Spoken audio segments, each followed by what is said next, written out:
ঈদের পর প্রথম শুক্রবার ছুটির এ দিনে বাজারে সবজি সরবরাহ ও দরদাম নিয়ে জানাতে বগুড়া থেকে যুক্ত হচ্ছেন সহকর্মী জজিফ হোসেন প্রতীক। জজিফ, বর্তমানে কেমন সরবরাহ দেখছেন এবং বাজার পরিস্থিতি সম্পর্কে জানাবেন আমাদের, সবজির বাজার পরিস্থিতি সম্পর্কে।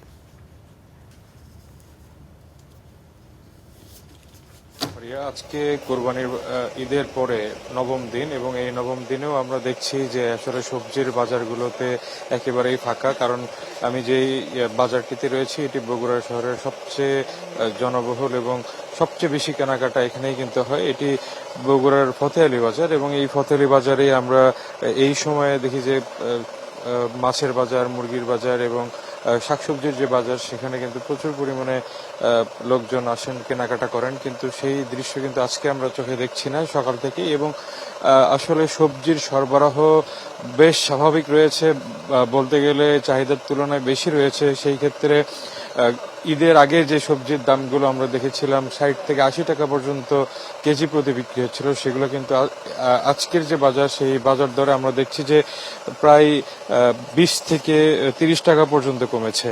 তো এই যে সবজির বাজার, সেই সবজির বাজারে বেশ স্বস্তি ফিরেছে।